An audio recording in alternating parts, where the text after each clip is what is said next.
Hello and welcome to the Oxygen Addict Triathlon Podcast. We're brought to you every week by our sponsors PrecisionHydration.com. Precision Hydration offer electrolyte drinks in different strengths to match how you sweat. Personalise your hydration strategy today at precisionhydration.com and get a free box or tube of pH worth up to $9.99 using the code OxygenAddict. We're also brought to you by foodcell.co.uk. The next generation of top tube nutritional carriers for your bike, designed to allow endurance triathletes and cyclists to carry enough food and gels while allowing easy access. Use the code FREEPOST for free delivery worldwide. Check it out at foodcell.co.uk. And we're also brought to you by Tribe. Natural sports nutrition delivered direct to you. You can try a trial pack of 6 delicious energy bars, protein bars and protein shakes for just £1, including postage and packaging. Head to wearetribe.co/oxygen addict and use the code TRIBEOxygenAddict. All right, everybody, welcome to the show. We are Easter weekend. We are baking in the hot sunshine here in the UK, hells. I have to admit, I may have a little bit of sunburn on my back today. Oh, really? Yeah. Took the little dude to the beach yesterday. We went to North Wales. It was probably getting up to 20 degrees. And I was a little bit slack about getting the sun cream on. You know, when you sort of think, no. just get 5 minutes of sun without sun cream on. Stupid idea, Ginger boy. Stupid idea. No. So it's not bad, but, you know, you just got a little bit of, definitely caught it just in time. So I'm very, very conscious of the old sun cream thing. Yeah, me too. Usually, that's what I'm like, and it just makes me really. I actually get really annoyed with myself if I get at all burnt. Probably I think most people do actually. Yeah. Yeah. Well, my words to the wise with the old sun thing is, I had a thing taken off my arm about a year and a half ago. Why. Yeah. Horrible, nasty little tumour thing taken off, and the doctor sort of said to me, "No, you make sure you get sun cream on." And I was like, "I want to be wearing sun cream in bed in the winter." Yeah. And so I was like really kicking myself and going, "Yeah, no, that's exactly it. That's why it sort of stressed me out so much." It's funny, you know, when I was a young windsurfing instructor when I was about 19, the guy who taught us windsurfing told us he'd lived in Hawaii. And he said, the most important thing you guys are going to get from this course is you're going to remember to wear sunscreen, because when I lived in Hawaii, we didn't even know it existed back then, and we didn't bother. And I used to get my lips burnt all the time. And now every time the sun comes out, his lips blistered because his lips were so, messed up. Yeah. And I remember sitting there thinking, that sounds awful. I never want that to happen. But never quite managing to get around to getting enough sun cream on every day, and always ending the day just a little bit too red, you know? Yeah. So I've got to do my bit for everybody else listening and go, get the sun cream on, everybody. Yeah, no, definitely. I've enjoyed I've just enjoyed the long weekend, Rob, to be honest. Yeah. We did a bit of family time Saturday and Sunday, and obviously today is Monday, and you'll be impressed. I haven't told you this yet. I'm actually sat in a cycling top at least. Nice. I haven't Me quite too. got. Are you? So I'm half dressed, ready for the ride. Well, I'm going to put my turbo out in the garden and just spin my legs for 30 or 40 minutes. Good on you. I'm not actually going I'm not going very far at all. But yeah, I mean well. I've got my stomp the pedal top on. Very nice. And I will be sitting on the turbo a little bit later on, I think, 'cause it's still quite early. The sun's not quite outside yet. So I think I'll do a couple of hours of work, and then I'm going to, pop the bike on the turbo and sit outside in the sunshine for a bit. Do you know, I often wonder what people in other countries listening must make of this. Like, these Brits are just, whenever the sun comes out, it's like it changes their lives. And it does. That's the thing. We see it so rarely. We're both going, we've had 4 days of sunshine. Oh, the world's an amazing place. I got up at, what time was it? 5:45 this morning, because the light was coming up. Went out the back of the house to the little bit of, patio trees. thing? No, I've got trees and a little lake at the Wood back where I've moved thing? to. Yeah, Right, sat in the woods, watched the sun came up. It was amazing. That's nice. I did yesterday. So yesterday's Easter Sunday, and where, in this part of the world, where we've got a really nice park down the road called Tatton Park, and you can kind of get in there quite early on a Sunday morning before all the cars get in. Before And it turns into a car park. yeah, totally. And I was there yesterday morning at 8:30, just ran up and down the main drive. I had my headphones in, but I really had one of those sort of Zen moments of I, almost like I could quite happily die here. Like I am in such a happy place right now. I was running, running sort of pain free, just running nice and steadily. And it was so peaceful and quiet, and there's bits of water, aren't there, in Tatton, and you could just see these. It was like so still, and then all the deer. They have a lot of deer in the park, and they were all there, like in the shade, and the sunlight so was, beautiful there, isn't it, that time in the morning? glimmering through. I was just like, this is perfection wrapped up right here. It was amazing. Loved it. I always come back to this. This is the reason we go out and exercise, isn't it? Sometimes you've just got to let go of the idea of watts and heart rate and just run around and look at the trees and the deer sitting there and the sunrise and being out in nature. It's all an excuse for that. There's a place for all your wattage and keeping on top of your training zones, but there's also a place for just being out and exercising in nature and just enjoying it. So yeah, that's the best part of it for Yesterday was a ditch the Garmin day. Ditch the Garmin. Great. Maybe you could start that, Hells. You could start a technology-free exercise day, 1 day a week. Every one Sunday. day a month. Some cities say, no cars, so you could have a no Garmin Sunday. But to be honest, Rob, if you're actually training for, if you're doing. Even if you are, it's not the worst thing in the world to get in tune with your body and figure out the pace and the watts and the heart rate every now and again and just enjoy. Being able to go on feel is vital. Absolutely. So yeah, maybe it's not a bad idea. There you go. All right, let's jump into the show and do a bit of results this week. Results are sponsored by our friends over at foodcell.co.uk. You can get yourself an awesome top tube nutritional carrier that's big enough to carry stuff around and easy enough to access with a clever little slider mechanism on the top. It's brilliant. You can get 4 of those great big fat gels in, or 2 big pieces of flapjack, or even a spares kit inside of it. It's really well designed. Doesn't feel big when it's on the bike though. It's really sleek. So the best bit is you can get food into and out of it with one hand because of the top opening slider mechanism. So you can go over and check it out at foodcell.co.uk.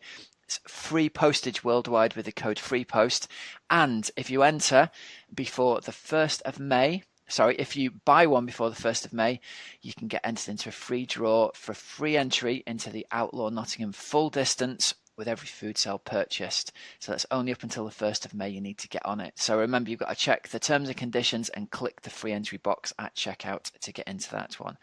So races we were looking at, Hells. We have had wins for Camilla Pedersen and Cam Worth at the Cannes International Triathlon this weekend. That is correct. Cam Worth and Tim Don were side by side at one point on the bike, but Cam Worth took the win in 4:24. So the Cannes International, didn't he? He did. I saw that. That's what I thought. I was head for 5k, and then I don't think people have maybe made enough of that in the reporting that people have sort of said, well, Tim Dunn's not back from injury yet, but that'll be massive for Cam Worth's confidence in his running, won't it? Taking Tim Dunn down in a head-to-head run race. That's what I thought. Exactly. That was exactly what I thought. I was just going to say, Bob, for people that might not know, the distances are a little bit different at the race, and it's a 2k swim, a 107k bike, and then a 16k run. And it has in the past as well. It always gets like a few sort of really classy athletes, doesn't it? So like Javier Gomez has done it, Leander Cave won it one year, Lucy Charles Barkley. Yeah. So it's a really good sort of early season race here in Europe. So yeah, Cam Worth got the win in 4:24 with a 58-minute run. Tim Don was second, and then Philip Kootenay of Switzerland third, and Camilla Pedersen won the women's race in 4:56. She had a really nice comfortable cushion ahead of Alexandra Tondeur and then Charlotte Morel. And if you haven't heard, either of the interviews that we did with Camilla Pedersen and or Cam Worth and Tim Don. Honestly, the three of them are really, really good interviews that you can look back and have a listen to. I mean, Tim Don talks, actually, aren't they? The three of the best ones we've done. Each one of Yeah. them's interesting for a different reason, but get back digging into the back catalogue, everyone, and have a nosy through there. Yeah, honestly, Tim Don and Camilla Pedersen really just makes you feel grateful to be alive. Yeah, very much so. Because, of course, Camilla Pedersen had that hideous crash as well, didn't she, that she came back from? Yeah. Was she in a, do I remember rightly, was she in a medically induced coma for... Correct. Oh. Yeah. And then had to learn pretty much everything again. And had to talk. Yeah, and in the interview, she talks about how her personality and some of the almost like we would see them as being quite small things in her brain, but it's just a few different things, like the chemical balance has changed. And I just remember her saying things like nutrition now is really difficult for her in a race. Yeah. Because of the difference now in her brain. Wow. So she might not get certain messages that previously she would have got. Right, so like hunger and thirst and things like that are different for her. Yeah. So honestly, go back and listen to Tim Don, Camilla Pedersen and Cam Worth interviews. They are all brilliant. Brilliant. Now I'm getting excited ahead of this coming weekend coming up because it's Ironman Texas, the North American Championships. And as is always the way with the championship races, it has attracted an absolutely stellar field. There are all manner of super duper top end athletes racing there. Added to which, thinking back, as I was reading back over the reports from last year. This, of course, was the race where last year Matt Hansen broke the official Ironman distance world record, and it was then decided it wasn't going to stand. And then they changed their mind back again, and it was going to stand. There were all kinds of issues on the bike on the age group race where the drafting. Yeah, the draft busters got pulled off the course. They go onto a motorway section, don't they? A freeway section, and they said they couldn't effectively police it. But regardless of that, the course is lightning fast.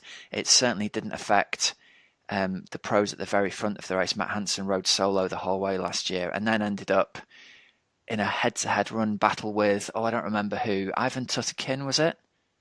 I can't remember. And they both ran 2:35. Yes, I've got the results here.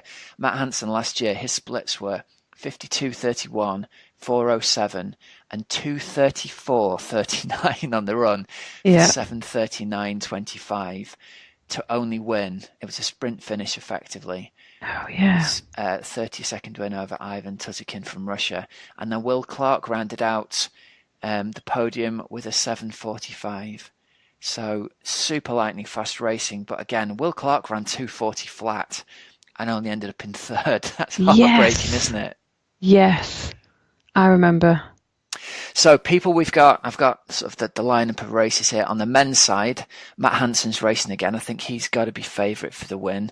We've also got Patrick Nielsen, Will Clark's racing again, Joe Skipper.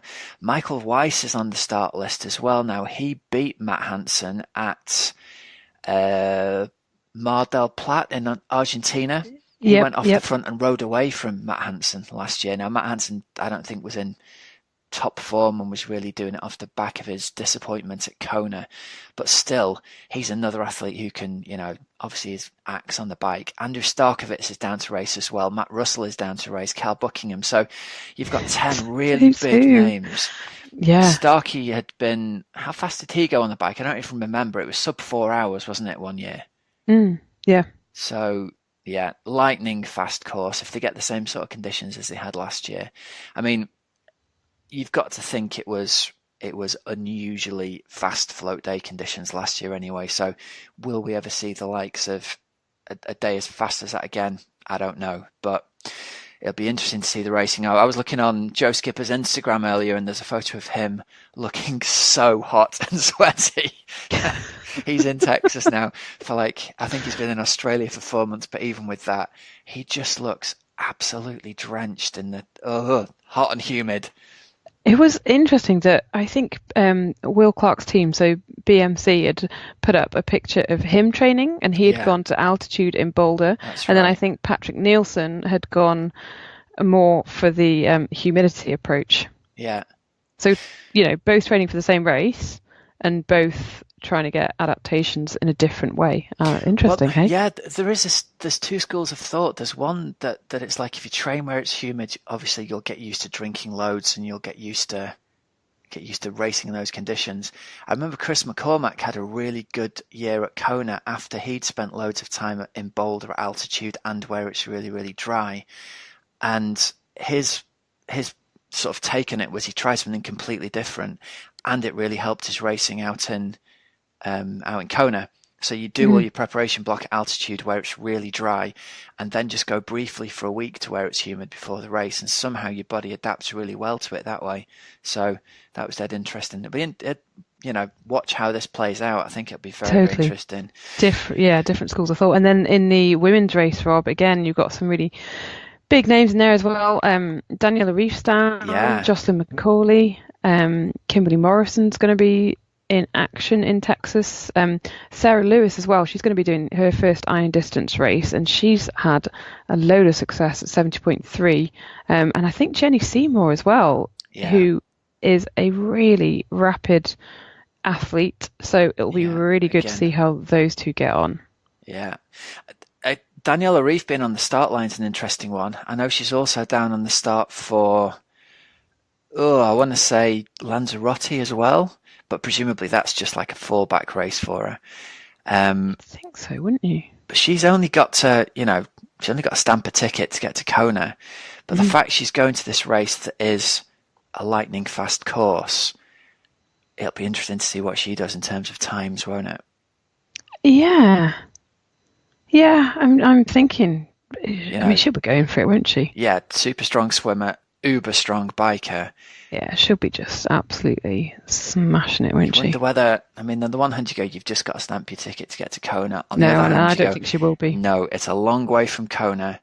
Is she in amazing shape? And she's thinking of laying down, seeing what she can do in terms of an all-out record. I wouldn't be surprised. Yeah. I would not be surprised. I had a look on her Instagram, and there's just photographs of her like against the sunset and stuff. She's giving nothing away. In California, she's been out.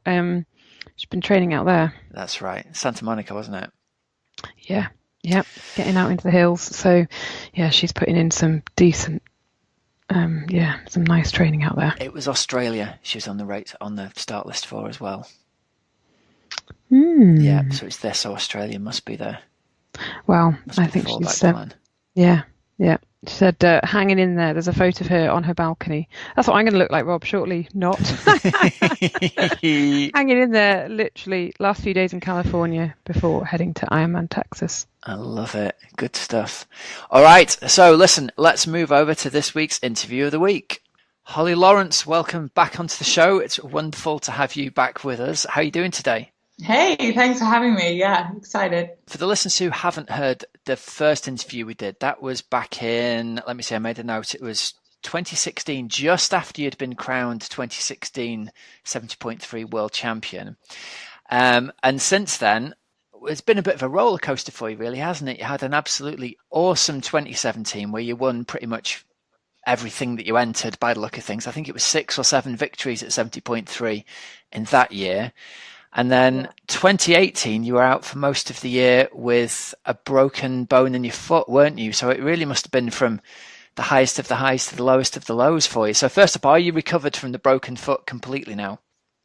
Yes, completely. My foot is exactly like the good one. So, it was pretty scary because I was told by one surgeon that it was going to be a career-ending injury. So, it was pretty scary and coming back from that. But, just over the moon. They actually said that to you? This is going to end your career, game over? One surgeon, which obviously I didn't go with her because I call her the surgeon of doom. But yeah, and it's kind of good. Like I was mentioning in another podcast actually that I have a recording on my phone. It's kind of like fuel for fire. But yeah, I like proving people wrong. So good for you. That. So have you got recording of that surgeon saying that basically? Yeah, I shouldn't really say this because it's probably like really illegal, but I wanted it for myself because after the first appointment, I came, because I was on my own, I came out of it like scream crying like my life was over. And I was like, did I like make that up, or did she really say that? And then the second time I went in and recorded it and kept like nudging the phone closer to her. And afterwards I was like, no, yeah, she really said that. But yeah. Well, I think it's a smart thing to do, to record it, because when you hear anything traumatic like that, it's quite often afterwards you look back and you do think, did I really hear that? And I have to find I never even remember half the things people say anyway. So yeah, and like I honestly think I have some legitimate memory issues. So yeah, as time passes, it kind of just gets blurry. All right, so the injury actually happened. Was it during the race at Oceanside in 2018? It must have been, right? 2018. Yeah. So last year in Oceanside, that's when it went. But I retell the story, which is just a weird turn of events. Basically, before Island House in 17, which was like the end of the year, so I obviously won everything kind of early season, messed up by the time World Champs rolled along. But then came back and did Island House and then won Bahrain afterwards. But before I did Island House, like 7 days out or 10 days out from it, I had this like stupid crash just while I was out on a training ride, like the descent that I always go down, and you're not really paying attention. Like went earlier than I normally would, and it was all like under the shadows, and just hit like pothole or whatever, and just like lost my hand. It was a really stupid crash. And that evening, so I like went straight to see my physio because I had a physio appointment anyway. That's why I was going earlier than normal. And in the evening, I was walking around fine or whatever. In the evening, I literally went from like 0 to 100 in like 5 minutes, and like my ankle blew up, and I was on the phone to my physio in tears, like, you're going to think I'm crazy, but I think my foot's broken. And I never actually went to see anyone afterwards. Like the day later, like I kind of walk, I was trying to like kick in the pool or whatever. But fast forward, I like managed to race fine in Island House, and then 7 days later in Bahrain, but I just got this like weird clicking, and like it just didn't feel right, and I was getting this just weird sensation in my foot. So I think I like started a fracture then, and then it finally went in Oceanside in 18. And so then when the surgeon was like, oh, I think, this is like career ending, like we'll schedule for the surgery. And I was like, well, what if I just run through it? And she's like, no, you can't. And I'm like, oh, I think I can. But that's not the thing to say to you, is it? Clearly, if any medical person says to you, yeah, don't do that, you'll go, oh, you can't do that. You're going to be the person who goes to try and I will. Yeah, I mean, that's the thing, like, even to like motivate me to do something, you should tell me I can't. That's like the biggest. Yeah, my parents had a hell of a job with me growing up. Well, I'm gonna get in early with this one then, because I just re-listened to the interview we did a couple of years ago, and I'm going to tell you now, I don't think you can do an Ironman. I think I probably said that then. So someone told me I can't. I know. I mean, I've got the quote here for you from last time. I asked you whether you were going to do it, and you're like, oh, everyone always asks me that stupid question, and then you went, I honestly can't think of anything worse than doing an Ironman. So I'm just going to put it out there, Holly. I don't think you're capable of it. Can I swear? I know. Oh, well, I will prove you wrong. Yeah, well, you've got this on recording as well. You can use this for fuel for the fire for the future. When you're the Kona champion as well, you can come back on and say thanks for annoying me. I'm only kidding. So the injury, you broke the navicular bone in your foot, which I've actually looked up. It's one of the bones kind of in the middle, isn't it? One of those ones between the heel and the toes, somewhere in there. Yeah. It's kind of like between your ankle.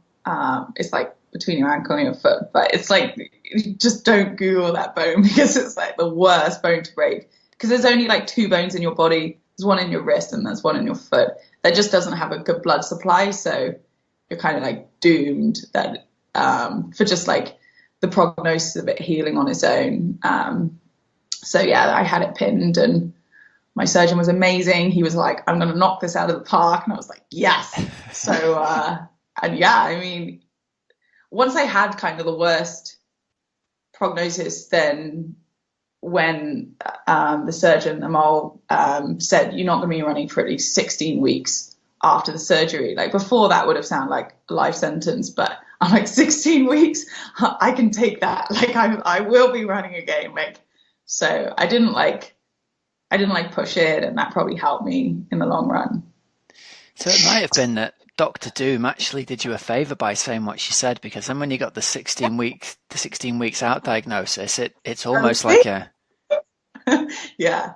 Well, let me ask you this: how did you deal mentally with not being able to train for 16 weeks? And I presume were you in a cast and you weren't even able to swim or ride or anything for 16 weeks? So I was in a cast for like 3 months, and it was miserable. I'm not gonna lie. And it was my right foot, so I couldn't even drive. So I was like trapped. But I had this like waterproof baggie that I had could put over it and like could swim, but I couldn't it was like from the waist up. I was swimming with a pool boy and like strapping something around my feet. So it really wasn't much of a workout. And I think it kind of screwed my swim, like after when I was out of the boot, like just the buoyancy and the weird weight distribution and whatever. But, so that was like the only little bit of like joy I had during the day. And so there was this one time, I shouldn't probably say this, there was this one time that a guy in the pool had a heart attack and they cleared us all out of the pool. And so the ambulance came and they were like resuscitating him on poolside, but we all obviously had to get out of the water. And like, I don't mean to be laughing about this, but then they took him out in the ambulance. I'm like, great, he's out in the ambulance, he's gone. Let's get it back in the water. And the lifeguards are now like shutting the pool. And I was like so incensed. And I was like, he's out, we're getting back in the pool. And I'm like kicking off. And then I have to like get a reality check. I'm like, Holly, who are you? You're a monster. Like all the lifeguards are traumatized, and I'm just like, let me get back in the pool. This is what happens when people whose release from our own mind is exercising. If that gets taken away, it's like that. It's like worse than that hangry thing when you get angry when you're hungry. When you get angry because you can't exercise. Yeah. Well, it's like a chemical thing in you. You're used to having this like endorphins, whatever it is, whatever the chemical thing is, and then it's like suddenly going without. It's like going teetotal, and you're like, can't deal with it. Yeah.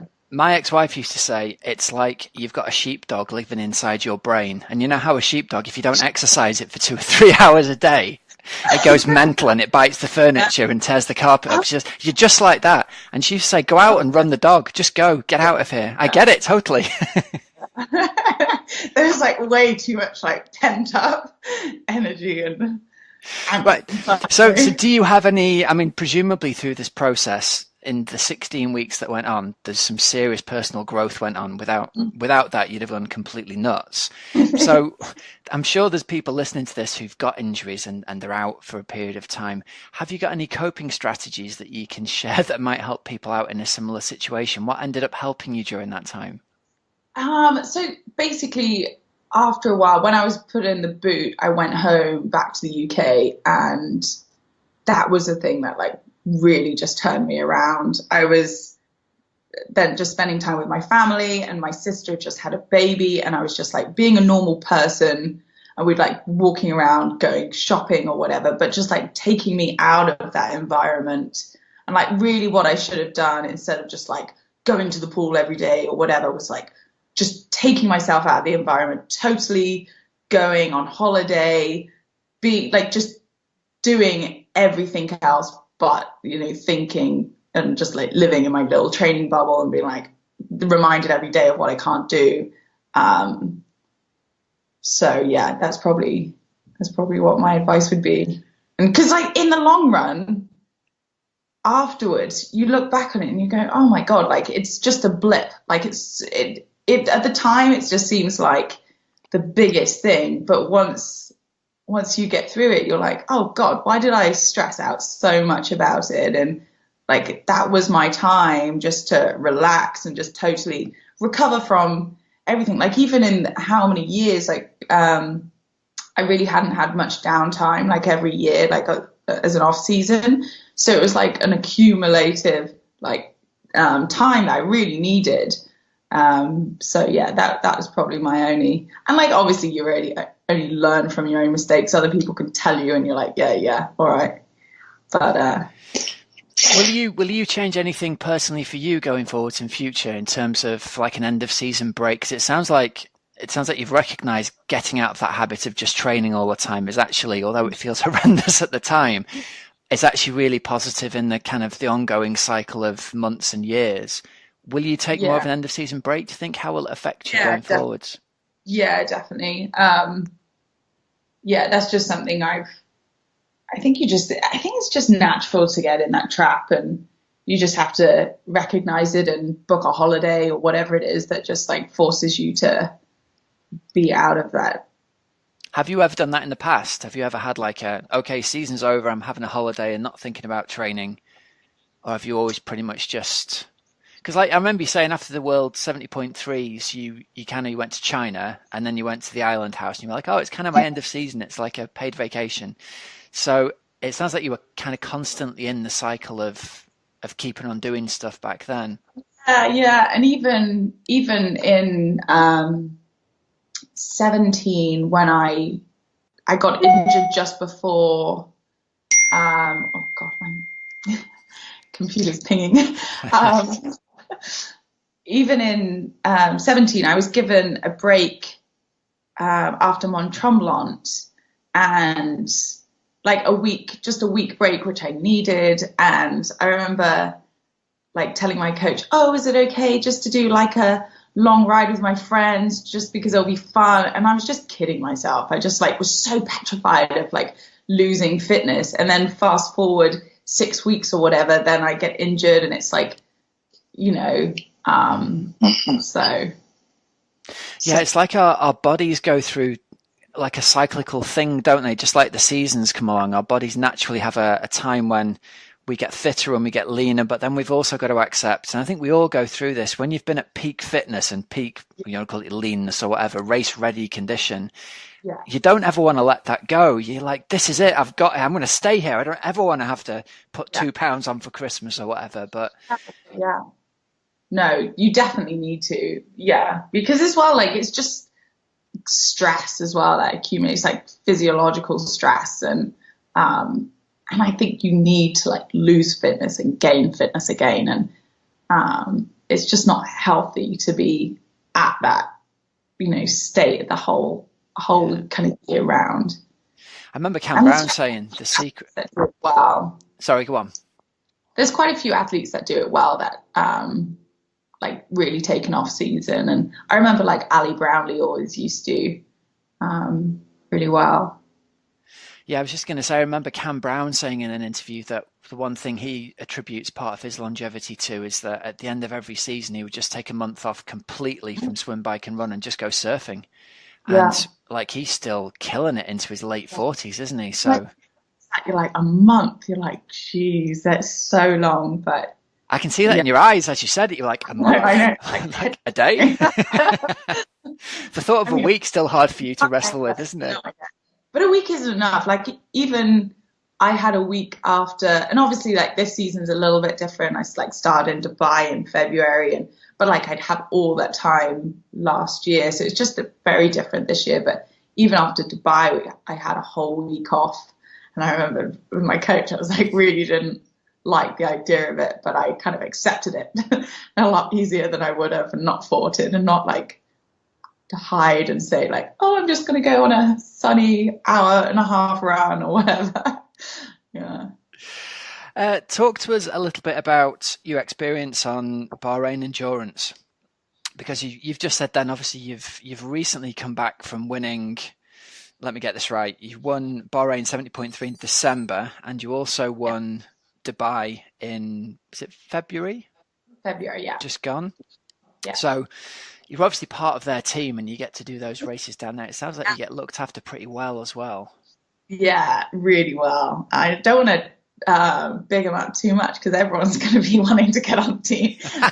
But no, it's like, yeah, it's such a privilege to be on the team. I think what Prince is doing for the country of Bahrain, and you just see the excitement of the country there of like getting into sport and getting into triathlon and everything, and just from a wide scale, like the Prince is like supporting triathlon where, you know, a lot of other, you know, there's a lot of opportunities that are leaving triathlon, whereas he's really promoting triathlon, putting up the $1 million prize purse, and you know, with the team's very professional. We get like flown business to races, and it's just, it feels a very professional outfit. I bet that makes a really nice difference when you're traveling all the way over there to get the business class. Not that I've ever been in business class, but I imagine it's very nice. Oh my God. Well, the only bad thing about it is, like, once you fly business, you're like, I can't go back. But no, I actually, like, when I arrived at Dubai, like, because it's like a 11-hour flight to London and then a 9-hour flight or whatever to Dubai, like, I so look forward to the flying alone, just because, like, I'm horizontal. I just get to, like, chill. It's just like total relax time.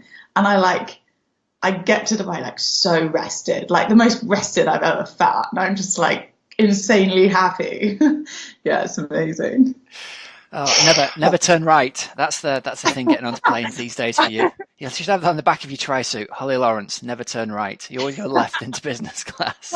Well, no, now first class is like on the right. But then you like walk out of business, and then you like sometimes like walk through first class, and you're like, oh. Is that even nicer then? I don't even know. Oh, yeah, way nicer. Well, I wouldn't say way nicer. It's just like slightly wider, but I wouldn't think it's worth it. Hey, well, when you've won this $1 million prize, maybe you can write that into part of your contract for next year. I want first class, Prince. No. So, like in all seriousness, you've got one of the three, haven't you? You'd have to win the 70.3 Worlds, and then, because I was really excited, I thought you'd won them both, but it's Bahrain of this year. No, it starts again in that. Yeah. Gutted. Okay, it's no easy feat. How much of a reality is that in your brain that? Not at all. Right, you don't even think about it, do you not? No. Like, obviously, like, my main goal is, I think it's amazing it's out there, but I'm not gonna like make that my sole focus. And like, my main goal is just to have my best race for me at 70.3 Worlds, because I've kind of messed up the last couple of years. So that's kind of my only immediate goal. Nice. So that's all I'm gonna say. All right. I want to call you back when you do win it. I want to just lend us a tenner, Holly. Come on, help a guy out.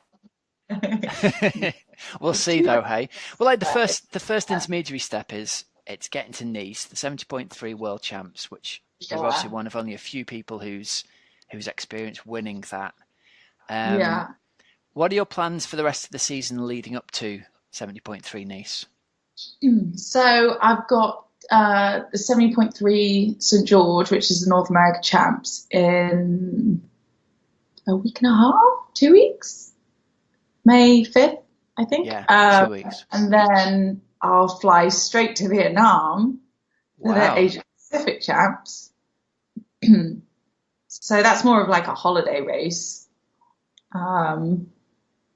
which I can't wait to go to, because like that was the other thing. When I'm like faced with the end of my career, I'm like, what the hell? I'm going to go to the places that I really want to go and kind of just really make the most of it. So it's kind of like given me that kind of going forward.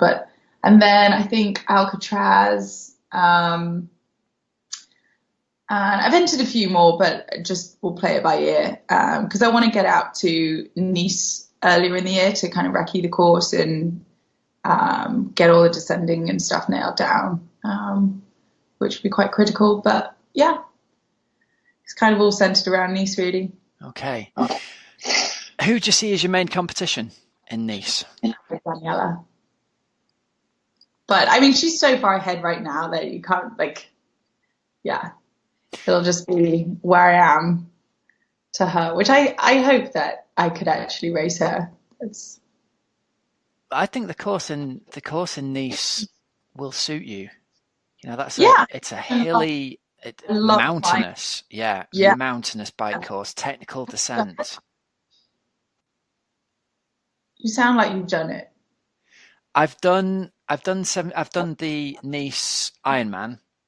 Okay. So it's most of it's like the climb's the same thing and the descent's the same, and then a couple of guys I coach have been out and wrecked it a few weeks ago, so we've just been looking over the GPX files and all that recently. So that's I've nice. been digging through. I'll send it you later. I'll send you the GPX file.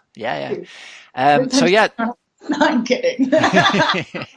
Well, that'll suit you. You know, the power to weight thing will definitely suit you on the hills, and so it's all to play for, isn't it?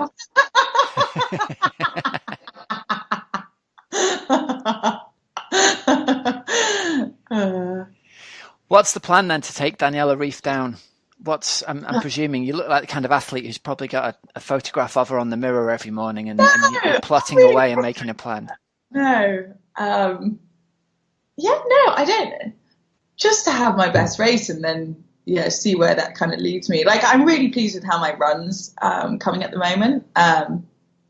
Weirdly, since my foot injury, I've now been running faster than I've ever ran, so that's nice. But I've started swimming with like some of the pro swimmers out here as well. So just working on like keeping my swim as best as it can be, and obviously working on my bike, and but I'm really excited that it'll be like a climbing course.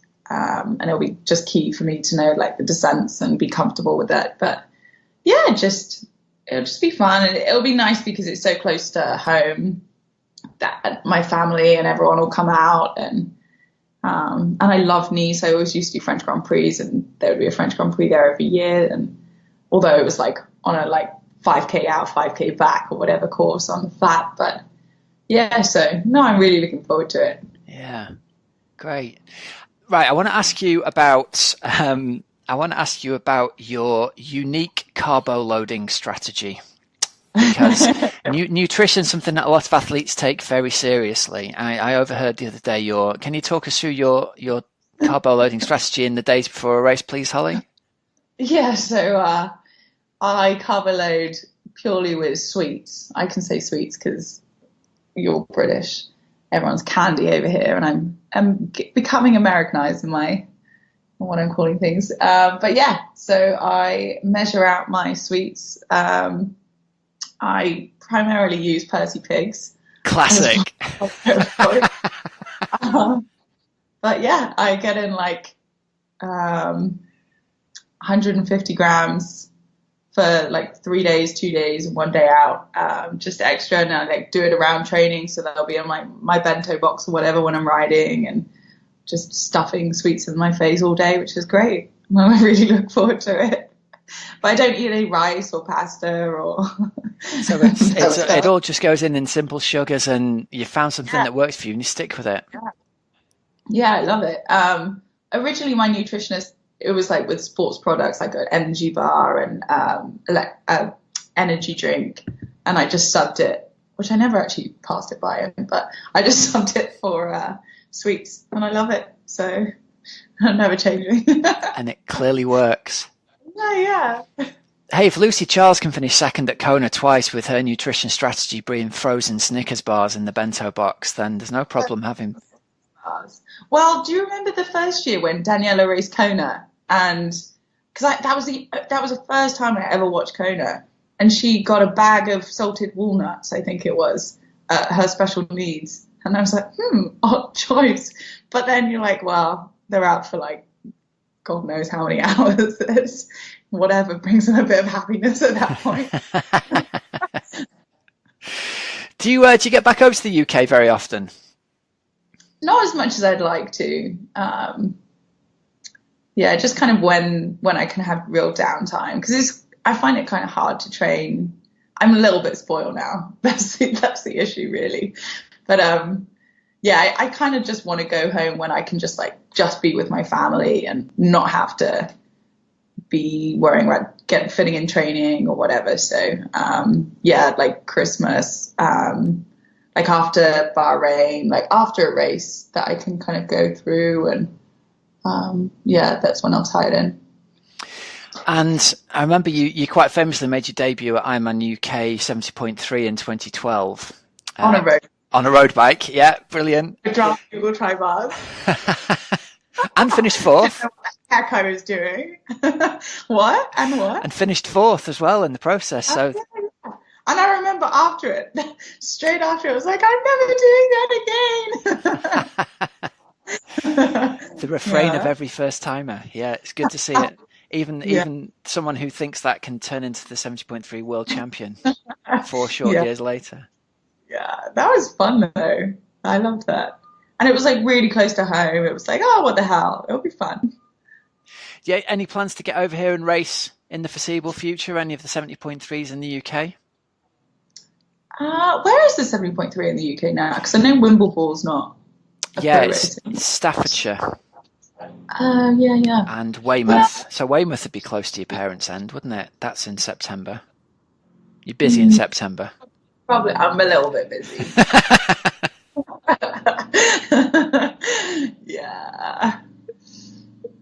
Yeah, not sure. I mean, that's what I love living in LA, that there's so many races that are really close, like Oceanside, which is a massive race, St. George, which is like drive away, 6 hours drive away. Obviously, I live like right by like a major airport, which is kind of key. Like when I used to live back, my parents, like even getting to London airport was like 4 hour. It's a mission, isn't it? 15 minutes from the airport is perfect. But yeah, it's pretty central here, and like all of my sponsors are in America pretty much. And but yeah, I do miss kind of more being in Europe, and that's why I like loved that World Champs was in Nice this year, and like I love France. I want to have a little holiday there afterwards. So yeah. Do you know what? We'll wrap this up here, but you come across as, you seem really grounded. You seem really happy in yourself. And if anything, it seems like this injury has kind of taken some of the pressure off your shoulders. And I wonder if it's because like you were told the career's over, and it's almost like you've got a second career. You just seem like you're having loads of fun with it, and you're going to rock up to Nice. You're going to do the best you can and let the cards fall where they may. Yeah. I mean, that's how it was when I won 7.3 Worlds in 16. God, it seems like such a long time ago now. I remember even in the interviews, because I was pitched as one of like the 5 favorites, and I was like, why am I here? I kind of want to be 5 favorites. And in the NBC interview, they like wanted me to be like, you know, because everyone's saying like, I'm going for the win, blah blah blah blah, and I just couldn't say it. And I was like, I'm just gonna swim, bike, and run as fast as I can, and then I'll be happy. And like they want to do me this like moody look, looking into the camera, like I'm like eyeing someone down or whatever. And I was like, I can't. And they're like, well, what do you want to do? I was like, I'll do a cartwheel. And then like in the live footage, they like slow-mo this like me doing this cartwheel and hair flip. Like it's ridiculous. But like I would just like be pissing around before a race, and like that's when I'm gonna have a good race. Just like happy, carefree. Like if it gets all too serious, like I'm gonna F it up. Like so that's what, and like it does get too serious sometimes, and then when you have a major injury or whatever, it kind of makes you reassess and be like, I am just so grateful to do this. And like before 16, I never even thought I could do it as like a career. It was like, I'm doing this for as long as I can before I'm, you know, moving back home with mum and dad or whatever. So yeah, just it's been like a big reminder just to never lose that. Yeah, awesome. And who knows, that attitude might bring you along a check with $1 million on, just as a byproduct at the end of the year. That'd be great. Yeah. Yeah. I think a lot of other people have something to say about that. Well, they're probably more scared of you than you are of them. So, let them sit at home with their photograph of you on their bathroom mirror, hey? Yeah. Oh, yeah. I don't think anyone's done that. All right, Holly, listen, we'll let you go. Thank you so much for taking the time to come on the show. We wish you all the best. I think by the time this goes live, we'll actually know the result of 70.3 St. George. So all the best from us. All the Brits are rooting for you. So get out there and have fun and keep smiling. Yeah, thanks. All right, so for Coach's Couch this week, moving forward, we've got part 2 of the question from last week. We had a question from Deirdre McAuliffe, didn't we, Hells? Yeah, Deirdre was looking for some tips as she's new to the open water world. So last week we spoke about goggles, didn't we? We spoke about getting your wetsuit on and actually getting a wetsuit and being careful not to nick it. Yeah. Really careful not to nick it. So actually then, what about getting in the water and some tips for open water? Hells, I've done my research this week. I was in the open water yesterday at the beach at Ross-on-Sea, and I'm telling you what. Go on, how long were you in for? I mean, was it a dip? Was it a toe dip, or were you actually in there? Well, in my defence, I've done 2 days of proper being in the water surfing out at Abersock in the 2 days before it, so you're pretty acclimatized. Plenty of time getting in the cold water, and out at Abersock I was like, this is great. The gloves came off, surfed for 3 hours without gloves on, the hood was down, so it was like it wasn't freezing cold. So I went into the open water at Ross thinking this would be great. I was in with a little dude in his wetsuit, and we both ran steaming in, jumped in, ran straight back out again. It was absolutely freezing when we first got in, so I thought, right, okay, you know what's going to happen here. It's going to be all right. Go through the process that you always go through. So the first thing is, when you get in the open water, Deirdre, you have to expect that it is going to be really, really cold. And you've also got to expect it's probably going to be so cold that you don't really want to get in and do any swimming. So the first thing you've got to do is get in, flush the suit out like we talked about last week, grab the neck, bend down, scoop some water into the suit. It won't feel nice. Run back out of the water. Squeegee the water down through the suit so it comes out of the legs and the ankles of the suit, and that will seal the suit to your body, and it'll mean you'll actually stay warmer. The next thing you've got to do is make sure you've got 2 swim hats on for the first swim of the year. That'll really, really help. And then you go get back in the water, you lie down in the water in the shallows, and you practice putting your face in. And at first it'll be horrible. Blow the air out into the water, and take your face up to breathe again. Don't worry about doing any swimming at the moment. Head back in, blow the water out again, and you're just going to spend 3 minutes doing this. I even use my timer to do this. I had it on yesterday, and it goes from being life-threateningly cold to this is okay and I can swim around in it now in 3 minutes. It just takes those 3 minutes for your head, your face to acclimate to the really cold water. Okay, so that's dealing with like the cold water shock. And obviously this isn't going to be, in a month or so, this is going to be fine and all the water will have warmed up enough. So let's move on to some tips for actually swimming in open water.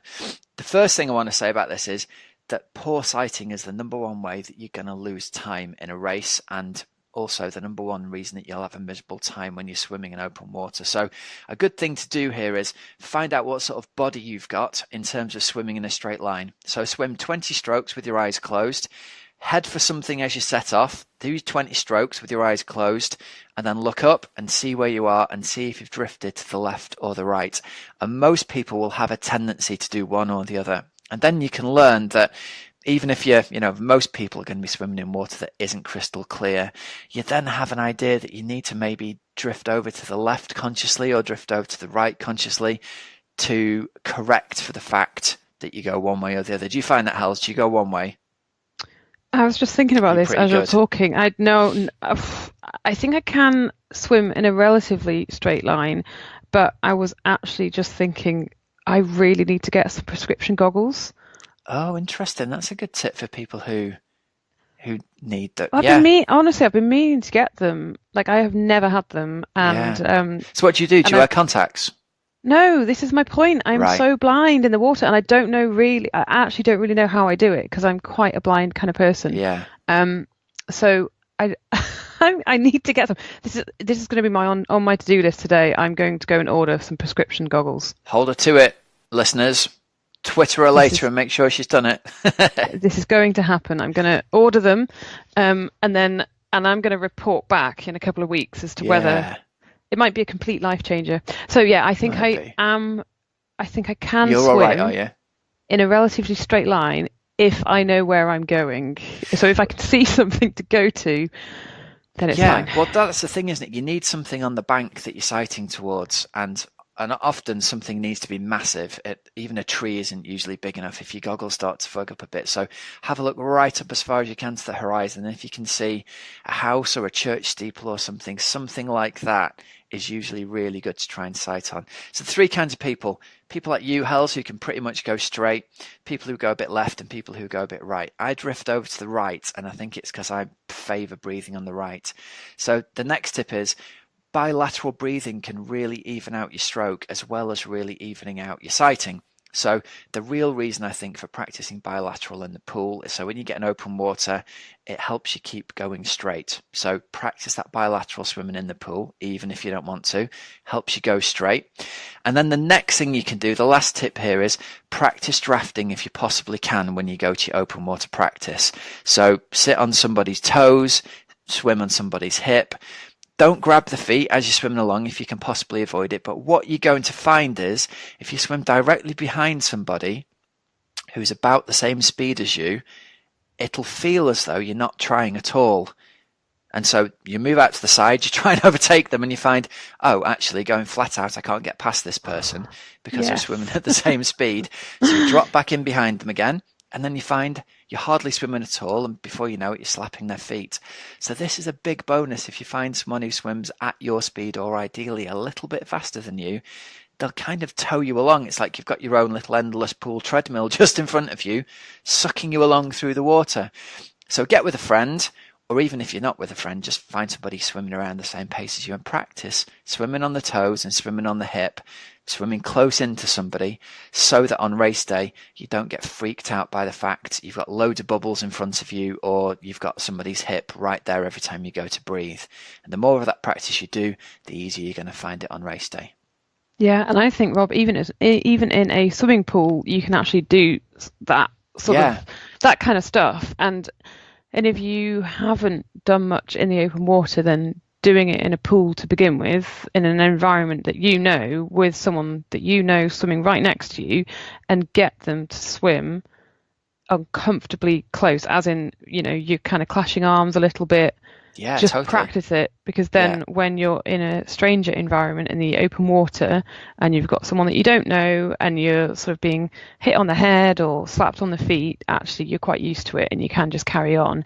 And if you are being constantly, maybe during a race or something, tapped or hit, just try not to retaliate, because you just waste more energy. So maybe move out, find perhaps a tiny, slightly different line to create a bit of space. But the more that you try to fight back or whatever, actually you are just wasting energy. Yeah. And you know what? I think it comes down to doing stuff in training that'll prepare you for what's going to happen on race day. Because most people train in the pool and it's all very pleasant, and it might even be you're at David Lloyd and you're on your own in your own lane. So you're not even used to having bubbles from someone's feet in front of you. You certainly won't be used to having someone swim next to you in a pool. So practice that a little bit for a few minutes at the end of one of your pool sessions.